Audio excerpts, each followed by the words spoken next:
নমস্কার, আমি আরজি। আর আজ যেই ঘটনাটি আমি আপনাদেরকে শোনাবো, এই ঘটনাটি ঘটেছিল হরহরিতলা বলে একটি জায়গায়। আর এই ঘটনাটি বেশ পুরনো ঘটনা, 1980 সালের ঘটনা এটি। আমাদের পাড়ায় এক দাদা আসতেন এবং আমাদের ক্লাবে ক্যারাম খেলতাম আমরা একসাথে, একটু আড্ডা গল্প গুজব যা হয় করতাম। তখন একদিন কথায় কথায় ওই দাদা আমাকে এই ঘটনাটি শোনায়। এই ঘটনাটি এমন একটি ঘটনা যেটা শহুরে আমরা যারা, তারা অনেক সময় ভাবি যে এরকম ল্যাম্পপোস্টের আলোয় কিংবা শহুরে কালচারে কোনো রকম কোনো অলৌকিক ক্রিয়া ঘটে না। কিন্তু এই ঘটনাটা সেরকমই একটি ঘটনা যেখানে এই শহুরে কালচারের মাঝেও এই যে হরহরিতলা বলে যেই জায়গাটি, সেটি এমন একটি জায়গা। আর 80 শতকে সেই জায়গাটি মোটামুটি মফস্বল ধরনের ছিল, সেটা বলা যেতেই পারে। আর এটা ঘটেছিল এরকমই আলোকিত শহরের মাঝে। তবে এই হরহরিতলায় তখন যখন এই ঘটনাটি ঘটে, তখন এইসব ইলেকট্রিসিটি কিংবা মোবাইল টাওয়ার এসব কিছুই ছিল না। কারণ 80 শতকে এসব জিনিস আমাদের এখানে আসেনি। শুধু আমাদের এইখানে আমি বলবো না, আমাদের কলকাতার বাইরেও যেসব শহরগুলো রয়েছে সেখানেও অনেক পরে মোবাইল টাওয়ার কিংবা বিভিন্ন ধরনের কমিউনিকেশন যেসব সিস্টেমগুলো রয়েছে সেগুলো অনেক পরেই এসেছে। তো এই ঘটনাটা ঘটে দীপক বলে একজনের সাথে। বন্ধুরা, আপনারা দেখবেন একটা কালচার এখনও আমাদের মধ্যে রয়েছে, যেটা হচ্ছে চায়ের দোকানে বসে কিংবা পাড়ার কোনো পুরনো মুদি দোকান হোক, যাই হোক, সেখানে বসে পাড়ার ছেলেরা মিলে আড্ডা দেওয়া, একটা গল্পের ঠেক জমানো। সেই কালচারটা কিন্তু এখনও রয়েছে। এবং এই দীপকবাবু যিনি, যার সাথে এই ঘটনাটি ঘটেছিল, সেও এরকমই একটি ঘটনার শিকার, যে তার পাড়ারই খুব কাছের একটি দোকানে বসে আড্ডা দিতেন এবং আড্ডা দেওয়ার শেষে বেশ রাতের দিকেই বাড়ি ফিরতেন। এবং যদি সেটা শীতকাল হয় তাহলে তো ব্যাপারটা আরও জমে যাবে। এবং এই ঘটনাটিও ঘটেছিল একটি শীতের রাতে। এরকম ধরনেরই, আমরা যেরকম এখন ডিসেম্বরের শীত অনুভব করছি, এরকমই এক শীতের রাতে দীপকবাবু যেখানে বসে আড্ডা দিতেন, তাদের বাড়ির বেশ কিছুটা দূরে, মানে তার বাড়ির খুব কাছেও নয় খুব দূরেও নয়, মানে মিডিল পজিশনে তাদের পাড়ায় একটি দোকান ছিল, যেখানে দীপকবাবু তার বন্ধুরা মিলে আড্ডা দিতেন, চা টা খেতেন, তারপর সবাই বাড়ি যেতেন। যা হয় একটা পাড়াগা বলুন, কিংবা আমাদের শহুরে কালচারও এখন খুব কমে গেছে, তবু নর্থের দিকে গেলে হয়তো দেখা যাবে যে এখন ওই কালচারটা রয়েছে। বিকেলবেলা সবাই গিয়ে একটু বসে গল্প করা, এবং সেই গল্পের রেস চলতে চলতে মানে মোটামুটি রাত হয়ে যায়, তারপর যে যার বাড়ি যায়। এবং এই ঘটনাটিও ঘটে ওনার সাথে এরকমই এক শীতের রাতে। তো আমি এই যে চায়ের দোকানের কথাটা বললাম, এই দোকানটা ছিল এমন একটি জায়গায় যার পেছন দিকে ছিল একটি পুকুর, এবং তার এক সাইডে একটা সরু গলি, তার পাশে একটা বড় রাস্তা যেখান থেকে সবাই যাতায়াত করতো। এবং এই যে সরু গলিটা ছিল, যেটা আমি বললাম দোকানের এক সাইড দিয়ে, এই সরু গলিটা দিয়ে খুব একটা কেউ যাতায়াত করতো না। এবার কেন যাতায়াত করতো না, কী জন্য করতো না, সেটা কিন্তু কেউ কখনো মানে জানার চেষ্টা করেনি।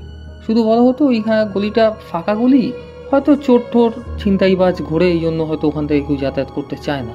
কিন্তু ব্যাপারটা ছিল অন্য ব্যাপার, যেটা দীপকবাবুর সাথে ঘটেছিল। তো ওনার এই যে চায়ের দোকানটা, সেটা ছিল কিন্তু এমন একটি জায়গায়, দেখবেন সেই আগেকারের বট গাছগুলো থাকে, অনেক পুরনো সে প্রাচীন বট গাছ, তার নিচে ছোট বেড়া দিয়ে বানানো এই চায়ের দোকানটি ছিল।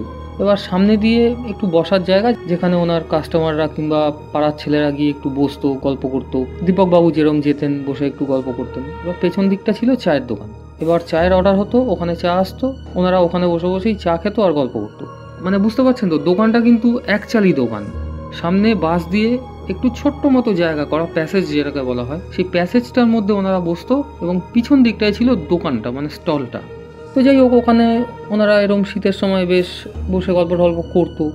এবার সামনে একটা ছোট্ট উনুন, সেখানে আগুন জ্বলতো, মানে হাত পোয়াতে পোয়াতে চা খাওয়া, সিঙ্গারা খাওয়া, মানে একটা মাখামাখি ব্যাপার।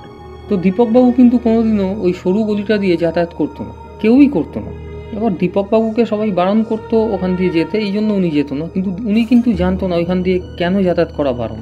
কারণ এই দোকানটা, আমি আগেই বলেছি, ওনার পাড়ার দোকান না, মানে মিডিল পজিশন, এবং উনি খুব বেশি ব্যাপারটার ডিটেলসে জাননি যে কী জন্য এই গলি দিয়ে কেউ যাতায়াত করে না, কেন এই গলিটাকে একটা মানে আলাদাভাবে দেখা হয়। তো যাই হোক, এরকমই একদিন ওনারা গল্প করতে করতে বেশ রাত হয়ে যায়। এবং রাত বলতে তখনকার সময় 8টা মানে কিন্তু অনেক রাত, আর তার উপর যদি শীতকাল হয়, এই এখনকার সময় মানে কিন্তু বেলা খুবই ছোট, দেখবেন 5টার সময় অন্ধকার হয়ে যায়। তো ওরকমই 8টা সাড়ে 8টা যখন বাজে, তো চায়ের দোকানে যার দোকান ছিল উনি তখন দোকান বন্ধ করবে, এবং তখন ওসব জায়গায় কোনো ল্যাম্পপোস্ট বা সেরকম কোনো লাইটের ব্যবস্থা না থাকায় খুবই অন্ধকার থাকতো জায়গাগুলো, আর ফাঁকা শীতকাল। তো দীপকবাবু সেদিন কি মনে হয়েছে, বললো একটু পরে বাড়ি গেলে হতো, তাড়াতাড়ি যখন সবাই চলে যাচ্ছে একটু ঘুরে এদিক সেদিক করে একটু ঘুরে যাই, হাঁটতে হাঁটতে এসছি। তখন উনি কি করেছে, উনি ওই যেই সরু গলি, তো সেখান থেকে উনি যাবে ঠিক করে, এবং উনি যখন সেদিক থেকে যাওয়া শুরু করে তখন এই চায়ের যিনি দোকানি তিনি কিন্তু হঠাৎ করে ওনাকে বারণ করে যে আপনি ওদিক দিয়ে কেন যাচ্ছেন। দীপকবাবু বলে কেন, কী হয়েছে, একটু হাঁটতে যাই, একটু ঘুরে দেখি, এই তো এখান থেকে এইটুকু বাড়ি যেতে আর কতক্ষণ লাগবে, দেখি না কি হবে, শীতকালে বেশ ভালোই লাগে হাঁটতে, গাটাও বেশ গরম হবে। তখন ওই দোকানি বারবার করে ওনাকে বারণ করে যে আপনি ওখান থেকে যাবেন না, আপনি বড় রাস্তা ধরে আসেন, আপনি বড় রাস্তা ধরেই যান, আমিও আপনাকে বলছি কি দরকার, ওখানে এমনিই অন্ধকার, তার উপর এমনিই এত শুনশান গলি, কেউই রাতের বেলা যায় না। আবার দীপকবাবু ব্যাপারটা ইগনোর করবে, উনি বলে আরে আমি অত কোনো টাকা পয়সা নিয়েও বেরোইনি যে কোনো চোর ছিনতাই বা আমাকে ছিনতাই করে নিয়ে নেবে সব, কিছু না ভেবে ব্যাপারটাকে ইগনোর করে ওই রাস্তা দিয়ে হাঁটতে শুরু করে।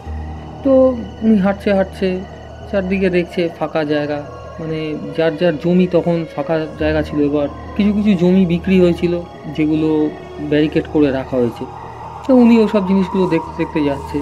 এবার খুব অন্ধকার, এবার যখন উনি অনেকটাই চলে এসছে তখন উনি ভাবছে যে এখানে এত অন্ধকার যে কোন দিক থেকে যাব ঠিক মানে দিশা করতে পারছে না, মানে ওনার মাথা গুলিয়ে গেছে, মানে লেফটে যাব না রাইটে যাব সেটা উনি ঠিক করতে পারছে না। তখন উনি এদিক সেদিক দেখার চেষ্টা করে যে যদি কেউ থাকে তাকে জিজ্ঞেস করবো, এবার দেখছে ওই সব দিকে কেউই নেই, একদম ফাঁকা শুনশান এলাকা, কিছু রাস্তার কুকুর দেখা যাচ্ছে এপার ওপার হচ্ছে। তো অনেক দূর দূরের যেসব ছোট ছোট আলোগুলো দেখা যাচ্ছে তার মধ্যে উনি যেন হঠাৎ দেখতে পেল যে কেউ একজন খুব অদ্ভুত ভঙ্গিতে হেঁটে হেঁটে আসছে। এবার উনি বোঝার চেষ্টা করছে যে যেটা আসছে ওটা কি কোনো মানুষ বা কোনো প্রাণী, কারণ ওরকম ধরনের হাঁটা উনি আগে কোনোদিনও কাউকে দেখেনি। এবার উনি অনেকক্ষণ দেখার পর ভালো করে বোঝার চেষ্টা করছে যে জিনিসটা কি। এবার জিনিসটা যখন আস্তে আস্তে করে ওনার দিকেই এগিয়ে আসছে, উনি তখন লক্ষ্য করে যে কেউ যেন হামাগুড়ির মতো করে হেঁটে হেঁটে আসছে। এবার উনি তবুও মানে বুঝতে পারছে না জিনিসটা কি।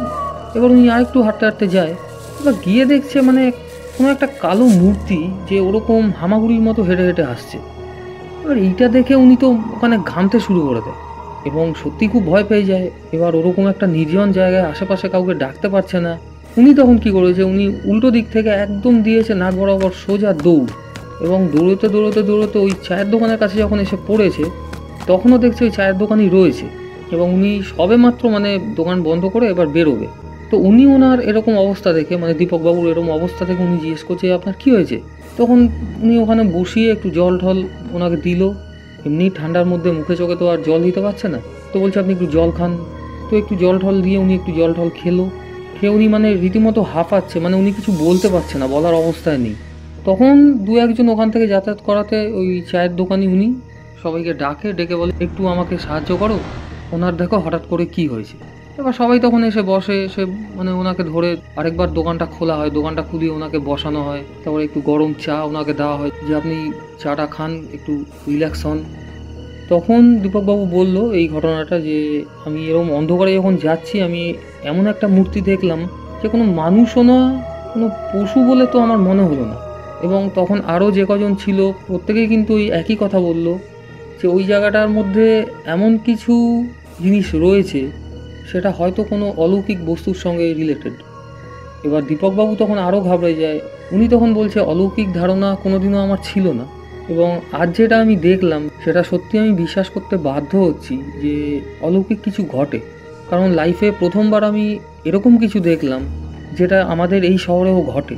তবে উনি জানার চেষ্টা করলো যে সেই জিনিসটি কী ছিল এবং কেন ওই গলি দিয়ে লোককে যেতে বারণ করা হয়, এবং পাড়ার যে কজন ছিল প্রত্যেকে বলল যে আমরা ছোট থেকেই এরকম জিনিস দেখে আসছি, কবে এই জিনিসটি ওখান থেকে সরবে সেটা কেউ জানে না, এবং জিনিসটি কী সেটাও কেউ জানে না।